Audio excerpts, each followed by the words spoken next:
नमस्कार विद्यार्थियों। हमने फैमिली रिसोर्स मैनेजमेंट के बहुत सारे टॉपिक्स पढ़े। अब हम एक बहुत ही इंटरेस्टिंग टॉपिक पढ़ेंगे जिसे कहते हैं परिवार।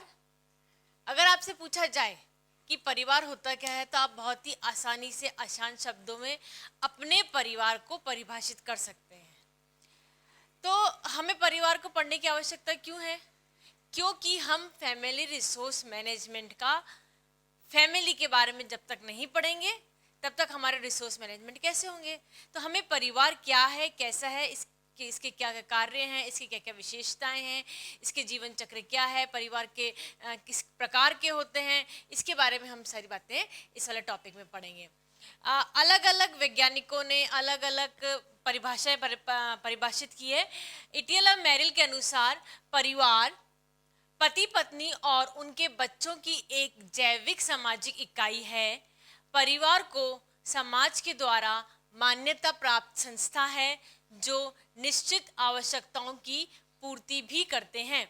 कहने का मतलब यह है कि परिवार को समाज ने एक मान्यता दे रखी है ना, कि हाँ ये एक, क्योंकि हम जो परिवार से मिलके ही समाज बनता है, तो समाज ने ये दे रखा है कि हाँ यह एक परिवार है और परिवार के सदस्यगण ये हैं, तो उसे इसके मान्यता प्राप्त है। जब तक समाज के द्वारा मान्यता प्राप्त नहीं होगी तो वह इकाई कार्य नहीं कर पाएगी, अपना कार्य सुनिश्चित ढंग से नहीं कर पाएगी।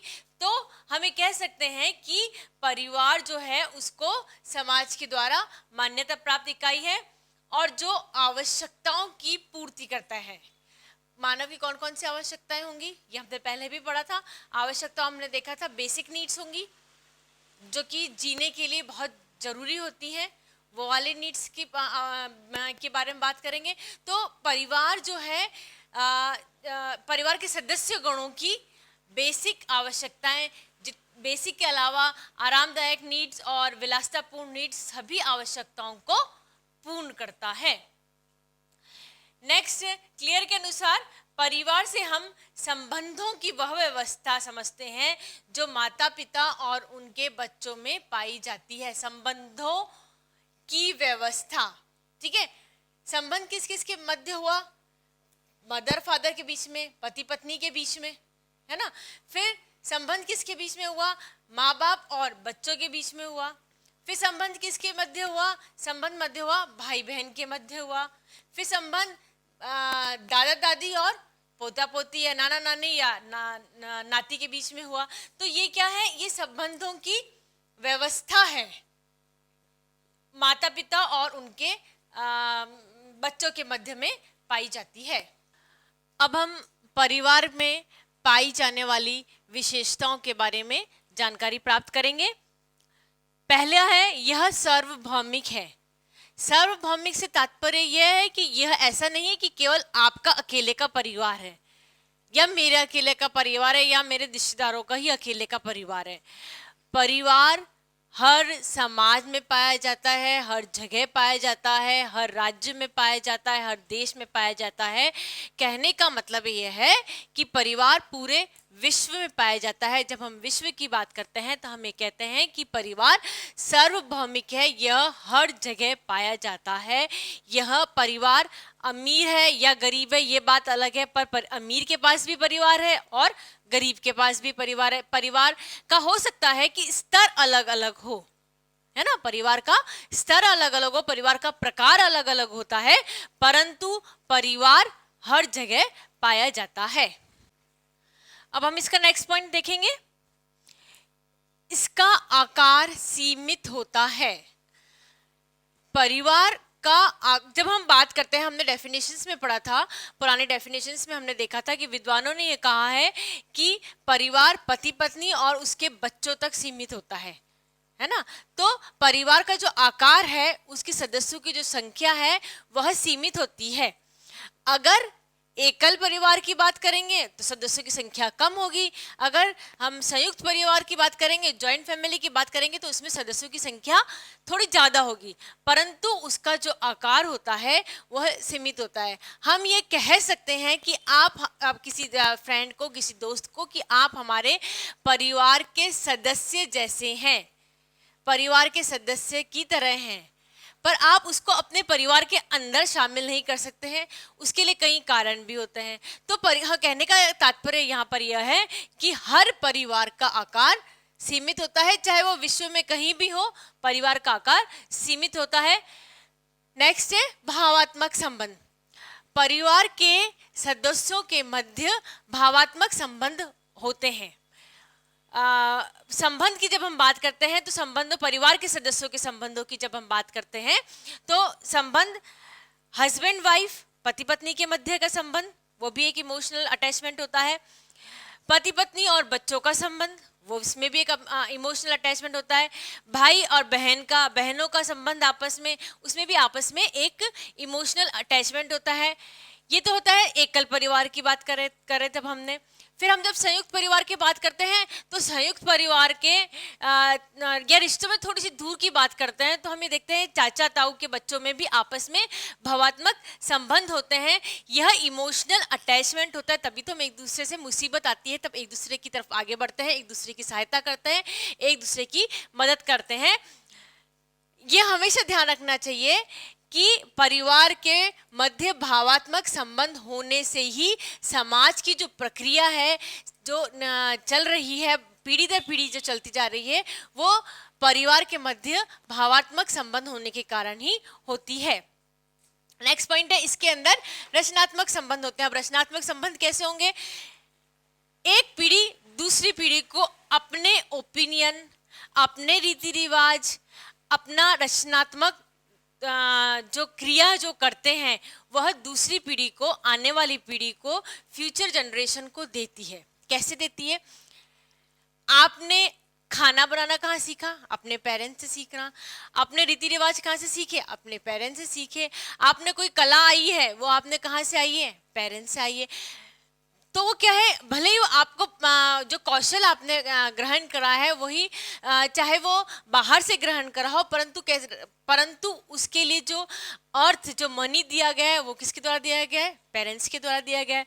तो कहने का मतलब ये होता है कि जो पीढ़ियों में जो रचनात्मक संबंध होते हैं वो परिवार में होते हैं, और यह अभी नहीं, एक परिवार में नहीं, दो परिवार में नहीं, यह संपूर्ण विश्व में पाए जाने वाले परिवारों में रचनात्मक संबंध होते हैं और अपनी रीति रिवाज एक पीढ़ी से दूसरी पीढ़ी तक पहुंचाने का कार्य करते हैं। सामाजिक नियंत्रण, जी हाँ, परिवार को समाज के द्वारा नियंत्रित किया जाता है। ये ऐसा नियंत्रण नहीं है जैसे पुलिस ने नियंत्रित कर रखा है किसी को, या पेरेंट्स ने अपने बच्चों को नियंत्रित कर रखा है। यह एक मानसिक नियंत्रण है जो समाज चूंकि दिखाई नहीं देता है ना, तो ये एक मानसिक प्रक्रिया के द्वारा होता है। मानसिक प्रक्रिया कैसे होती है?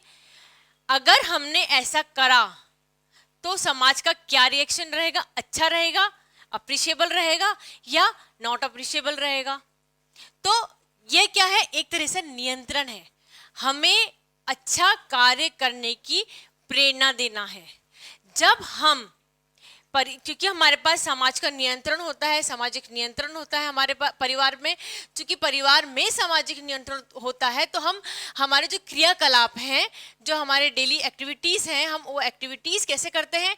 उस दायरे में करते हैं, उस लिमिटेशन में करते हैं कि हमें किसी की उल्हाना सहन ना करनी पड़े, कोई हमारे पे अपेक्ष ना लगाए। तो वो क्या है? हमारा सामाजिक नियंत्रण है परिवार में। इसी कारण से समाज के जो नियंत्रण होता है परिवार में, इसी कारण से जो दुर्घटनाएं होने होती हैं, जो लूटपाट है, चोरी है, डकैती है, इस तरह की दुर्घटनाएं कम होती हैं अगर समाज का नियंत्रण है और समाज के नियंत्रण को पालन किया जाए। नेक्स्ट है, परिवार की स्थायी और अस्थायी प्रकृति दोनों का होता है। स्थायी और अस्थायी प्रकृति से क्या मतलब आ रहा है? स्थायी प्रकृति का मतलब है परिवार तो है, यह वर्षों से चलता आ रहा है, एक पीढ़ी से दूसरा पीढ़ी, दूसरी पीढ़ी से तीसरी पीढ़ी, तीसरी पीढ़ी से चौथी पीढ़ी, चौथी से एंड सो ऑन इन्फिनिटी तक जाता जा रहा है। तो ये क्या है? इसकी स्थायी प्रकृति है कि परिवार है और यह पीढ़ी दर पीढ़ी चलता आ रहा है। और इसकी अस्थायी प्रकृति से क्या तात्पर्य है? अस्थायी प्रकृति से ये तात्पर्य है कि परिवार की एक पीढ़ी खत्म हुई तो वह परिवार खत्म हो गया, वह उस परिवार का वो परिवार खत्म हो गया, परंतु उस परिवार की पीढ़ी है तो वो कौन सी प्रकृति हो गई? स्थायी पीढ़ी। यहाँ पे अस्तित्व खत्म होने से क्या मतलब है? अस्थायी प्रकृति, और परंतु उस पीढ़ी की अगली पीढ़ी तैयार है तो उसका क्या है? स्थायी प्रकृति। तो परिवार की स्थायी और अस्थायी दोनों प्रकृति होती है। सामाजिक रचना में केंद्रीय स्थिति होती है। जब तक परिवार ही नहीं तो समाज कैसे बनेगा? समाज कैसे बनता है? समाज कई परिवारों को मिला के जो यूनिट बनती है हम उसे समाज कहते हैं। तो जब तक परिवार नहीं रहेंगे तब तक सामाजिक स्थिति कैसे होगी? तो सामाजिक संरचना में, समाज को निर्माण करने में, समाज के बनाने में परिवार की भूमिका अहम होती है और यह उसकी केंद्रीय स्थिति होती है। अब हम परिवार के प्रकार के बारे में देखेंगे। हमें सबको मालूम है, ये मुझे लगता नहीं कि आपको इसके बारे में ज़्यादा डिटेल में बताने की आवश्यकता पड़ेगी।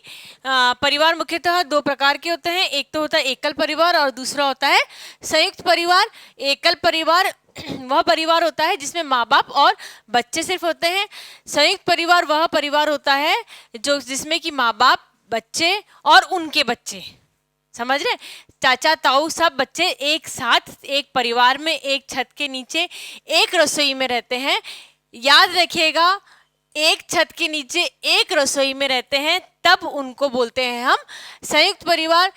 एकल परिवार की अलग विशेषताएं होती हैं और संयुक्त परिवार की अलग विशेषताएं होती हैं। एकल परिवार में रहने के अलग फायदे होते हैं, संयुक्त परिवार में रहने के अलग फायदे होते हैं। यह इंसान की प्रकृति पर निर्भर करता है कि वह एकल परिवार में रहता है कि संयुक्त परिवार में रहता है। दोनों के फायदे और दोनों के नुकसान होते हैं। अब हम परिवार के जो कार्य हैं उसके बारे में जानकारी प्राप्त करेंगे।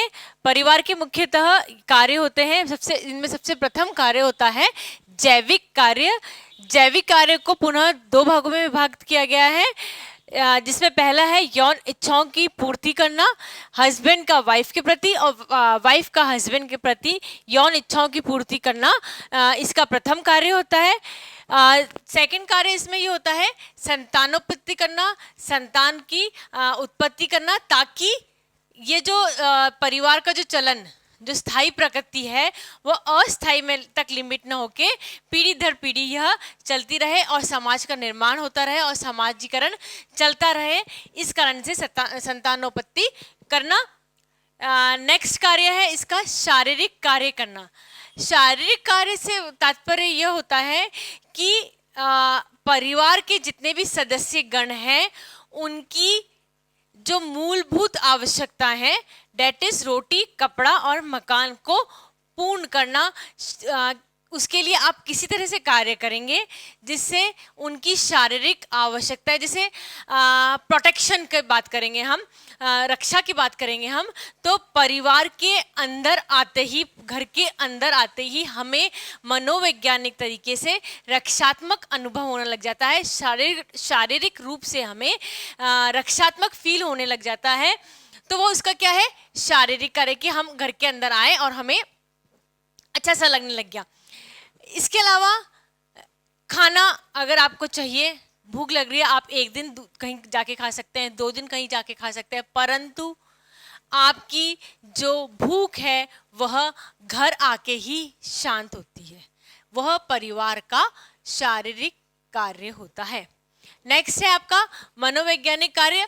मनोवैज्ञानिक कार्य बहुत ही इंपॉर्टेंट कार्य होता है परिवार के सदस्यों के द्वारा। अच्छा, ये जो कार्य का विभाजन किया है ये केवल एक सदस्य के द्वारा नहीं होता है। ये जितने भी कार्य हम कह रहे हैं यह कार्य परिवार के सभी सदस्यों के जिम्मेदारी होती है, सभी सदस्यों का उत्तरदायित्व होता है। जैसे कि हम बात करेंगे थर्ड पॉइंट की, दैट इज मनोवैज्ञानिक कार्य, साइकोलॉजिकल फंक्शन। साइकोलॉजिकल फंक्शन में अगर आपको कहीं भावात्मक रूप से चोट पहुंची है, आप घर के बाहर गए, चाहे आप ऑफिस गए, चाहे आप स्कूल गए, चाहे आप कॉलेज गए, ये कहीं भी आप गए और आपको भावात्मक रूप से कहीं चोट पहुंची, तो सबसे पहले आप किसे इन्फॉर्म करेंगे?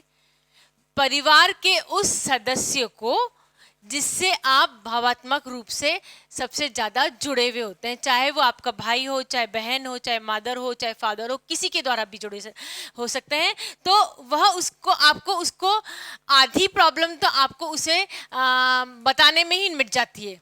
तो मनोवैज्ञानिक कार्य को साइकोलॉजिकल सुरक्षा देना होता है, साइकोलॉजिकल राहत देना होता है परिवार का कार्य। और परिवार का कार्य जैसे छोटा बच्चा होता है, छोटा बच्चा अगर कहीं बाहर जाता है और माँ की गोद में आके जो सिमट कर जो उसको चेहरे पे स्माइल आ जाती है, भले ही कोई अनजान व्यक्ति माँ के सामने ही उसे गोद में ले रहा है, बच्चे के लिए अनजान व्यक्ति हो सकता है, माँ के लिए जान पहचान का हो, परंतु वह रोने लग जाता है। माँ की गोद में आते ही क्या हो जाता है, वह एकदम शांत हो जाता है। तो वो क्या है, उसको भावात्मक रूप से वो जुड़ा हुआ था, चूंकि भावात्मक रूप से जुड़ा हुआ था तो उसको साइकोलॉजिकल आराम मिल गया। आर्थिक कार्य में अर्थ मतलब मनी, ठीक है, मनी का अर्जन करना, मनी को लेना, मनी को लेंगे कैसे, आप कार्य करेंगे बाहर तो घर में पैसा आएगा, मनी का आएगा। फिर उस जो मनी आएगा उस मनी का मैनेजमेंट करना। मनी का मैनेजमेंट कैसे किया जा सकता है, मनी का मैनेजमेंट इक्वल डिस्ट्रीब्यूशन ऑफ जो भी आपके कार्य हैं, ठीक है, जो आपको उपयोगी कार्य हैं, जो आपको चाहिए घर खर्च के लिए पैसे, उसमें डिस्ट्रीब्यूट करना। फिर आपको फ्यूचर के लिए कहाँ इन्वेस्टमेंट करना है, उसके लिए इन्वेस्टमेंट लगाना। अगर पैसा कम है तो किस तरीके से और कार्य करके घर के अंदर पैसा लाया जाए, यह सब कार्य किसके अंदर आएंगे, आर्थिक कार्य के अंदर आएंगे। नेक्स्ट और लास्ट कार्य है सामाजिक कार्य। सामाजिक कार्य क्या होता है, चूंकि हमने पहले पॉइंट में देखा था, उसकी परिवार की विशेषताओं में देखा था कि परिवार जो होता है वह समाज की केंद्रक होता है ना, परिवार जो होता है वो समाज का केंद्रक होता है। अब चूंकि परिवार समाज का केंद्रक होता है तो सामाजिक कार्य तो हमें अवश्य करने पड़ेंगे। सामाजिक कार्य क्या होते हैं, जितने भी रीति रिवाज हमें हैं वह मानने हैं, जो हमारा धर्म कह रहा है हमें उस चीज को फॉलो करना है, समाज के रूल्स एंड रेगुलेशंस हैं वो हमें बताने हैं। अब हमें तो मालूम नहीं है, छोटे बच्चों को तो मालूम नहीं है कि रूल्स एंड रेगुलेशंस क्या है, रीति रिवाज क्या है, धर्म क्या है, तो वह कौन बताएगा, वह परिवार का कार्य होता है। परिवार एक पीढ़ी से दूसरी पीढ़ी तक यह सभी कार्य करके उसकी समाज की आवश्यकताओं को पूर्ण करता है, सामाजिक कार्य को पूर्ण करता है। और यह सभी कार्य हर परिवार, मैं पुनः रिपीट करूंगी, हमने एक पॉइंट पहले भी देखा था परिवार के विशेषताओं में कि परिवार सार्वभौमिक होता है। क्योंकि परिवार सार्वभौमिक होता है तो यह जो कार्य होते हैं पूरे विश्व में हर परिवार करता है और हर परिवार को करना भी चाहिए। विद्यार्थियों, हमने देखा परिवार क्या होता है, परिवार की विशेषताएं क्या होती हैं। अब हम थोड़ा कंसंट्रेट करेंगे कि पारिवारिक जीवन चक्र क्या होता है। हर व्यक्ति के जीवन में पारिवारिक जीवन चक्र आता है। यह पारिवारिक जीवन चक्र उसके विवाह, शादी, मैरिज के पश्चात से बताया गया है। इसके अंदर मुख्यतः अवस्थाएं जो पारिवारिक जीवन चक्र की है, पारिवारिक जीवन चक्र की मुख्यतः 3 अवस्थाएं दी गई हैं। सबसे पहला है प्रारंभिक अवस्था, फिर है विस्तृत अवस्था और तीसरी है संकुचित अवस्था। अगर सिंपल शब्दों में, छोटे शब्दों में हमें कहें, पारिवारिक जीवन चक्र को मुख्यतः 3 भागों में विभक्त किया गया है। प्रारंभिक अवस्था वह अवस्था होती है जिसमें हस्बैंड और वाइफ दोनों होते हैं, सिर्फ और हस्बैंड वाइफ होते हैं। विस्तृत अवस्था में हस्बैंड वाइफ और बच्चे होते हैं। लास्ट में आती है संकुचित अवस्था। संकुचित अवस्था वह अवस्था होती है जिसमें हस्बैंड और वाइफ लास्ट में वापस खुद ही रह जाते हैं और बच्चे अपने अपने वापस जीवन चक्र की तरफ चलते जाते हैं। रहते हैं उनके साथ या ना नहीं रहते हैं वह अलग प्रश्न चिन्ह है, परंतु एक व्यक्ति के जीवन में यह तीनों अवस्थाएं जीवन चक्र की, पारिवारिक जीवन चक्र की आती हैं। अब हम थोड़ा डिटेल में पढ़ेंगे। प्रारंभिक जीवन अवस्था की मुख्यतः एक उप व्यवस्था होती है जिसको बोलते हैं स्थापत्य कला, जिसमें केवल हस्बैंड और वाइफ होते हैं उनमें भावात्मक शारीरिक संबंध स्थापित होने लगते हैं, वो उनमें एक दूसरे से जुड़ाव होने लगता है, उनके आर्थिक कार्य एक दूसरे से बंधने लगते हैं। ये कहने का तात्पर्य यह वह स्टेज होती है जिसमें एडजस्टमेंट होने लगता है। हम ये नहीं कहते कि पूर्ण तरह से एडजस्टमेंट हो जाता है, क्योंकि स्टार्टिंग स्टेज है आफ्टर मैरिज, है ना। चूंकि आफ्टर मैरिज स्टार्टिंग स्टेज है तो उनमें एडजस्टमेंट होने लगता है, धीरे धीरे होने लगता है, उनमें भावात्मक रूप से जुड़ाव होने लगता है, उनमें शारीरिक रूप से जुड़ाव होने लगता है। तो यह इसलिए इसको स्थाप्य कला का नाम दिया गया है, जिसने स्टैब्लिशमेंट होने लगता है। फिर जब स्टैब्लिशमेंट हो जाता है तो प्रारंभिक अवस्था पूर्ण हो जाती है और हम आ जाते हैं विस्तृत अवस्था की तरफ। इसमें टाइम, एनर्जी, मनी सबसे ज़्यादा चाहिए होती है। इसका 5 स्टेजेस में डिवाइड किया गया है। यह डिवीजन जो करा गया है वह हस्बैंड वाइफ के बच्चे की स्टेज के ऊपर डिपेंड करता है। यह विस्तृत अवस्था में जो उप अवस्थाएं दी गई हैं यह बच्चों के ऊपर डिपेंड करके दी गई है, बच्चों के ऊपर डिपेंड करके डिवीजन किया गया है या बांटी गई है। सबसे प्रथम स्टेज होती है जिसमें शिशु का आगमन होता है। प्रथम शिशु का आगमन होता है, उसका लालन पालन होता है, उसका पोषण होता है। उस स्टेज को हम फर्स्ट स्टेज कहते हैं जिसमें शिशु का आगमन होता है। फिर अब हम ये नहीं कह रहे कि एक प्रथम शिशु का जब आगमन होता है उसी स्टेज को हम से विस्तृत स्टेज स्टार्ट हो जाती है, विस्तृत अवस्था शुरू हो जाती है। नेक्स्ट में आएगा जब बच्चा प्राथमिक विद्यालय में जाना चालू कर देता है। नेक्स्ट जब बच्चे उच्च विद्यालय में जाना चालू कर देते हैं। इसको समझाने की मुझे लगता नहीं है कि आपको आवश्यकता है, इस स्टेज को आप समझ सकते हैं।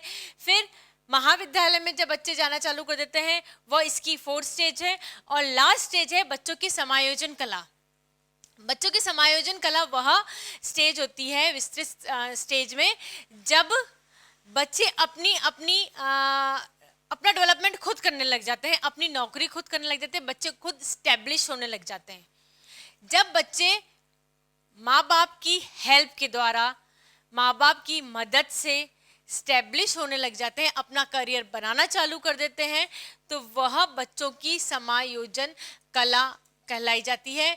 यह विस्तृत अवस्था की लास्ट स्टेज है। यह स्टेज सबसे डिफिकल्ट स्टेज भी कही जाती है। इसलिए डिफिकल्ट स्टेज कही जाती है क्योंकि माँ बाप को उस समय एनर्जी लेवल कम होता है और बच्चों को स्टैब्लिशमेंट के लिए उन्हें ज़्यादा एनर्जी, ज़्यादा मनी, ज़्यादा टाइम, सबकी ज़रूरत, आवश्यकता ज़्यादा होती है। चूँकि हम गृह प्रबंध से रिलेटेड बात कर रहे हैं, हम फैमिली रिसोर्स मैनेजमेंट से रिलेटेड बात कर रहे हैं, तो फैमिली रिसोर्स मैनेजमेंट में मनी, टाइम और एनर्जी के बारे में देखते हैं हमेशा। जब इन तीनों की सबसे ज़्यादा आवश्यकता होती है वह स्टेज होती है बच्चों की समायोजन कला। इसीलिए हम इसको थोड़ी सी डिफिकल्ट स्टेज भी कहते हैं। नेक्स्ट है संकुचित अवस्था। संकुचित अवस्था में बच्चे अपने में समायोजित हो गए, बच्चों की मैरिज हो गई, बच्चों का अपना एक परिवार हो गया, बच्चों की प्रथम अवस्था स्टार्ट हो गई है। तब माँ बाप की संकुचित या परिवार की संकुचित अवस्था प्रारंभ हो जाती है। इसके अंदर उन्हें आर्थिक रूप से पुनः नियोजन करना होता है। हमारा भविष्य आफ्टर रिटायरमेंट क्या रहेगा, कैसे रहेगा, या हमने जो पैसे बचाए हैं हमें उसे कहाँ खर्चने, मतलब कहने का तात्पर्य है कि हमें हमारे बच्चों में कितना खर्च करना है, हमारे फ्यूचर के लिए कितना बचाना है, हमारी बीमारी के लिए, हमारे लेना देना के लिए, जो भी उनकी रिक्वायरमेंट्स हैं, एनी रिक्वायरमेंट्स, उसके लिए हमें आर्थिक रूप से कितना समर्थ रहना है, वह वाली अवस्था कहलाती है। लास्ट में होती है सेवानिवृत्ति काल। सेवानिवृत्ति काल कहना बहुत आसान होता है, जिसके अंदर माँ बाप अपनी रिस्पॉन्सिबिलिटी अपने बच्चों में दे देते हैं। ठीक है, रिस्पॉन्सिबिलिटी के साथ साथ राइट्स भी देना पड़ते हैं। इसलिए ये अवस्था थोड़ी सी मुश्किल होती है पेरेंट्स के लिए, बच्चों के लिए एक्सेप्ट करना मुश्किल होता है, क्योंकि उनके द्वारा, माँ बाप के द्वारा जो राइट्स एंड रिस्पॉन्सिबिलिटी लिए जा रहे, चलती आ रही है, उन्हें एक्सेप्ट करना, उनके परिवार में स्थाप्य कला हो रही होती है और इसमें रिटायरमेंट स्टेज हो रही होती है। तो थोड़ा सा एडजस्टमेंट में मुश्किल प्रॉब्लम आती है, थोड़ी मुश्किल आती है। परंतु सेवानिवृत्ति काल को हम ऐसा कह सकते हैं कि जिसमें संकुचन की वह अवस्था होती है जिसमें माँ और बाप, पेरेंट्स, कपल दोनों रह जाते हैं, अपनी राइट्स और अपने रिस्पॉन्सिबिलिटी जो उन्होंने अपने पेरेंट्स से और उन्होंने उनके पेरेंट्स से ली गई होती है, वह उनके बच्चों को देना होता है। हमने परिवार के जीवन चक्र क्या होता है, उसकी अवस्थाएं कैसे होती हैं, परिवार क्या होता है, परिवार की विशेषताएं क्या होती है, परिवार के कार्य क्या होते हैं, इसके बारे में देखा हमने देखा है हमेशा कि जब हम परिवार की बात करते हैं, चूंकि हम गृह प्रबंध पढ़ रहे हैं, तो हम मुख्यतः तीन चीजों के बारे में बात करते हैं, समय, शक्ति और धन। तो अब हम यहाँ देखेंगे कि पारिवारिक जीवन चक्र जब हो रहा होता है तो पारिवारिक जीवन चक्र की जो विभिन्न अवस्थाएं जो हमने अभी पढ़ी हैं, उन अवस्थाओं में इन तीनों चीजों की आवश्यकता कैसे होती है। इसको हमने मुख्यतः 3 कैटेगरी में डिवाइड करा है, अधिक, सर्वाधिक और कम, और मध्य, 4 कैटेगरी में डिवाइड करा है हमने इसको। तो जब प्रारंभिक स्टेज होती है, फर्स्ट स्टेज होती है, स्थापत्य कला होती है, उसकी उपावस्था, जिसके अंदर हस्बैंड वाइफ दोनों ही रहते हैं। चूंकि हस्बैंड और वाइफ दोनों होते हैं तो उन्हें समय अगर एक दूसरे को कम दिया जाए या पारिवारिक जीवन चक्र में कम समय हो तब भी हो जाता है, शक्ति भी कम चाहिए होती और धन भी कम चाहिए होता है। तीनों चीजों की आवश्यकता जो होती है पारिवारिक जीवन चक्र में फर्स्ट स्टेज में वह सबसे कम होती है। फिर आता है नेक्स्ट पॉइंट, विस्तृत अवस्था का। विस्तृत अवस्था में हम बात करते हैं संतानोत्पत्ति।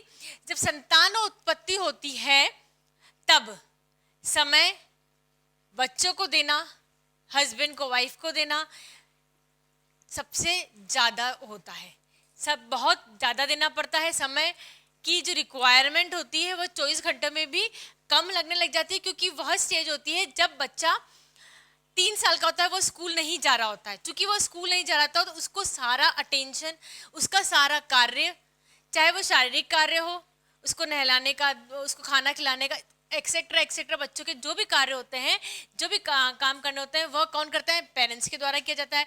चूंकि वह पेरेंट्स के द्वारा किया जाता है तो पेरेंट्स को उन्हें समय अधिक देना पड़ता है। तो उस समय की आवश्यकता, कहने का मतलब है विस्तृत अवस्था में फर्स्ट स्टेज में समय की आवश्यकता सबसे अधिक होती है। उसी तरह शक्ति भी सर्वाधिक चाहिए होती है। शारीरिक शक्ति और मानसिक शक्ति की बात कर रहे हैं।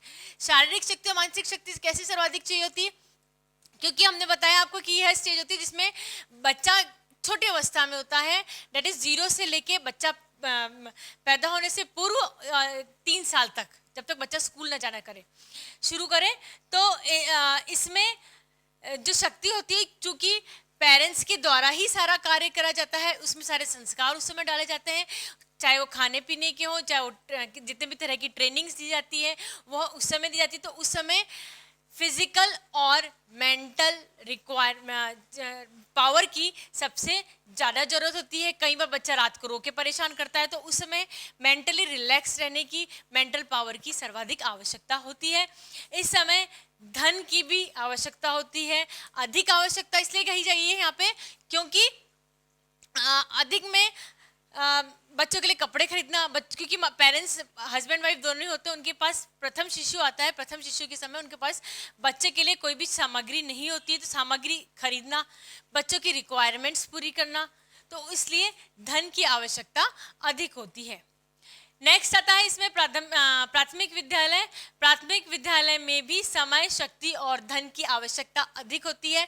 समय, शक्ति और धन की आवश्यकता अधिक होती है। इससे आप समझेंगे, बच्चा स्कूल जा रहा है, बच्चों को स्कूल की हैबिट्स डालना, अर्ली इन द मॉर्निंग उठाना, मॉर्निंग में ब्रेकफास्ट कराना, बच्चों का होमवर्क कराना, स्कूल से आने के पश्चात बच्चों को ईटिंग हैबिट डेवलप्स करना, पीयर ग्रुप का प्रेशर से बचाना, या फिर बच्चों को स्टडी के प्रेशर से बचाना या स्टडी का प्रेशर डालना, ये सभी इन तीनों चीज़ों के लिए अधिक होता है।